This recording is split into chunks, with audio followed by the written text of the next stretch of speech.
Nah, kita masih memperbincangkan hal ini. Kami juga mengajak Anda terus menelpon kami di 021-5366-1222. Sebelum jeda kita tinggalkan tadi dengan sebuah pertanyaan dari keluarga. Pertanyaan menggantung ini kepada Dokter Miko. Dok, jadi dampak jika berlebihan mendapatkan vaksinasi itu ada nggak sebenarnya? Tidak. Jadi berdasarkan penelitian di banyak negara dan juga di Indonesia sendiri, kalau diberikan vaksinasi yang berlebihan itu justru kekebalannya tinggi sekali, tidak berbahaya. Jadi kalau ragu, datanglah ke rumah sakit itu untuk didaftar, dan kalau meminta pun nanti pada gilirannya karena jumlahnya banyak untuk bergiliran nanti akan diberikan. Jadi policy dari kami Ikatan Dokter Indonesia menyarankan pada Kementerian Kesehatan kalau ada anak-anak yang diragukan karena datanya tidak lengkap, tidak jelas, boleh diberikan. Jadi tidak masalah begitu ya, walaupun belum yakin apakah dulu mendapatkan vaksinnya asli atau tidak. Nah dok, satu lagi sebelum kita angkat penelpon, dari Ikatan Dokter Anak Indonesia sendiri sudah diberikan sosialisasi untuk kali ini vaksinasi ulang, dipastikan vaksinnya asli begitu. Meskipun dilakukan di rumah sakit yang dulu terindikasi vaksin palsu. Ya, sosialisasi adalah peran dari Kementerian Kesehatan dan melalui Dinas Kesehatan. Kami Ikatan Dokter Anak Indonesia adalah profesional untuk membantu menunjang dari segi keilmuan. Jadi masalah sosialisasi adalah kewenangan dari Kementerian Kesehatan. Kami membantu melalui media massa. Jadi itu tadi bahwa bagi keluarga Bapak Ibu yang anaknya sudah terbukti di rumah sakit itu ada vaksin palsu, maka mendaftarlah ke sana. Tapi sebenarnya tanpa mendaftar pun sebenarnya sudah dilacak melalui sistem.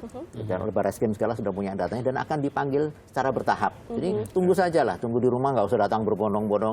Tunggu di rumah nanti akan bekerja seperti biasa. Kalau mau melanjutkan imunisasinya juga lanjutkan saja dengan seperti biasa, ya, karena yakin bahwa yang sekarang ada sudah pastikan asli, karena sudah yang palsu sudah disita, diambil dan sebagainya. Jadi pihak dokter juga sudah yakin ya apa yang diberikan kepada pasien asli gitu ya? Asli, karena vaksin Bio Farma ini efektivitasnya tinggi, tadi diakui oleh WHO, diekspor ke 130 negara, tapi harganya relatif sangat murah karena disubsidi oleh pemerintah, sehingga tidak akan dipalsukan. Kalau dipalsukan dia nggak akan dapat untung atau apa, malah rugi. Jadi karena murah dan banyak sekali, bisa jumlahnya cukup, tidak akan dipalsukan. Kalau yang kurang vaksinnya dan harganya mahal itu yang sering dipalsukan. Ada penelpon nih Pak Anjar, ini juga seorang orang tua nih yang menelpon, yang juga mengetahui atau paling tidak merasa bahwa anaknya ini juga salah satu penerima dari vaksin palsu, Bapak Audi di Jakarta. Selamat pagi Pak Audi.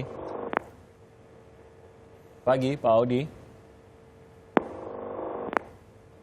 Halo, selamat pagi Pak Audi. Ya, tampaknya belum terhubung. Kami kembali membuka line telepon kami di 02153661222. Anda bisa menelpon kami. Pak, sudah menelpon Pak Misnan. Selamat pagi Pak Misnan. Selamat pagi Pak Misnan. Pak Misnan ada di Balikpapan. Pagi Pak Misnan. Apa itu terputus juga? Halo. Ini sudah terhubung. Selamat pagi Pak. Ya. Pagi Pak Misnan. Silakan Pak, mau bertanya atau memberikan tanggapan? Langsung saya tanyakan ke Pak Dokter. Ya. Selamat pagi. Selamat pagi Pak. Iya. Yang ingin saya tanyakan tuh begini. Iya. Yang saya ingin tanyakan tuh begini. Saya itu kecolongan selama 13 tahun.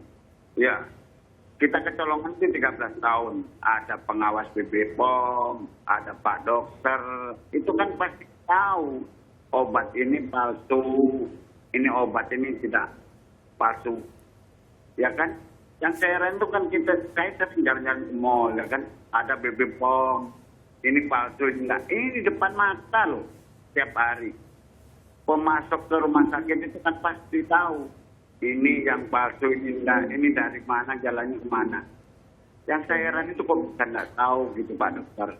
Jadi kasihan anak saya itu umurnya belum sampai 13 tahun yang lalu. Ya kan, bagaimana kalau kena vaksin palsu ini?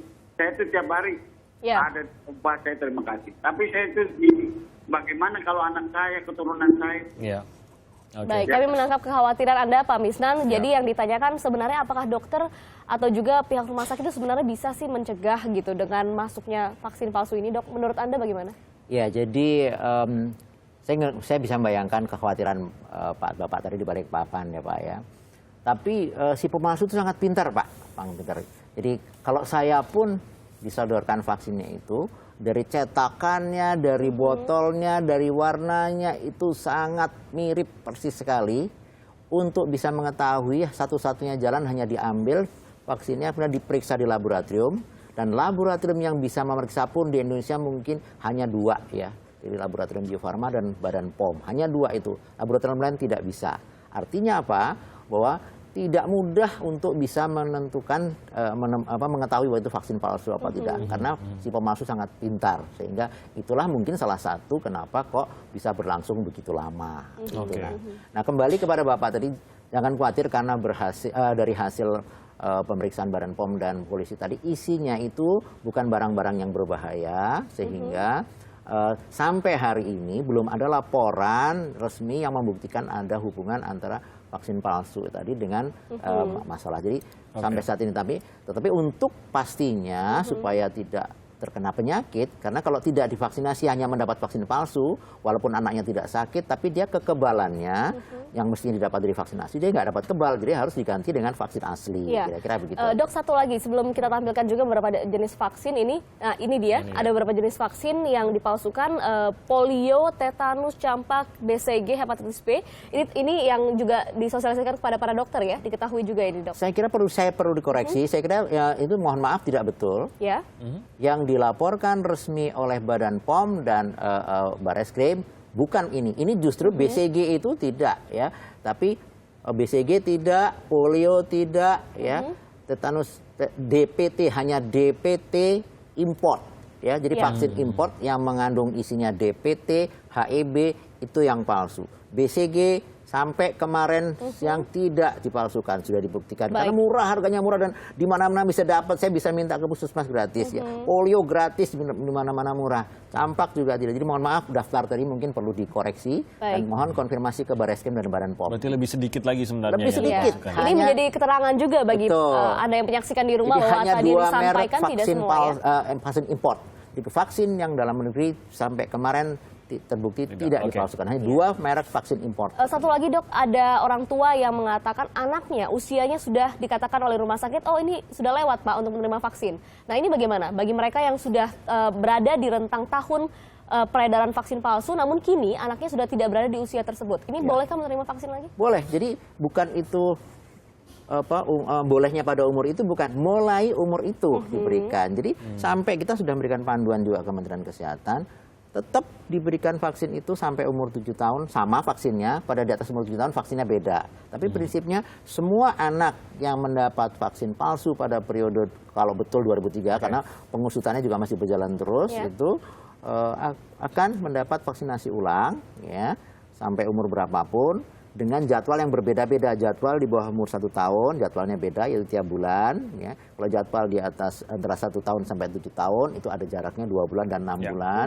Di atas 7 tahun, jadwalnya di atas 2 bulan dan 6 bulan. Jadi, dan vaksinnya agak sedikit berbeda. Tetapi nggak ada masalah, umur berapapun bisa diberikan. Pak Audi sudah tersambung lagi dengan kita. Selamat pagi, Pak Audi. Selamat pagi. Pak Audi, benar Anda tahu bahwa rumah sakit tempat anak Anda menerima vaksin ini juga menerima vaksin palsu? Oke, saya sudah tahu dan saya sudah in-charge di rumah sakit sejak hari Kamis malam sampai kemarin Rabu, Pak. Bagaimana tanggapannya? Jadi tanggapan rumah sakit, mohon maaf Pak Dokter, itu jauh dari harapan. Sama sekali pihak rumah sakit tidak pernah mau menemui kami, para orang tua korban. Kami cuma butuh penjelasan saja dari rumah sakit agar meyakinkan kami. Kami tidak minta macam-macam. Kami tidak pernah meminta harapan Bunda untuk menutup rumah sakitnya. Kami tidak meminta dokternya untuk hukum seberat-beratnya, tidak. Yang kami mau hanya kepastian kesehatan buat anak kami. Jadi kami mohon pada rumah sakit untuk memberikan medical check up dulu sebelum mengatakan vaksin ulang. Tambah ada satu fakta lagi. Kemarin ada salah satu orang tua korban yang sudah mendatangi, dia dari Harapan Bunda juga. Dia mendatangi Puskesmas Ciracas untuk meminta vaksin ulang. Namun apa jawaban dari Puskesmas Ciracas? Kami minta rekam medisnya dulu Pak sebelum kami vaksin. Jadi dia ditolak mentah-mentah di sana. Sehingga dia kembali lagi ke tempat kami, Crisis Center, untuk melaporkan ini ke kami, ke teman-teman yang jadi relawan di posko kami.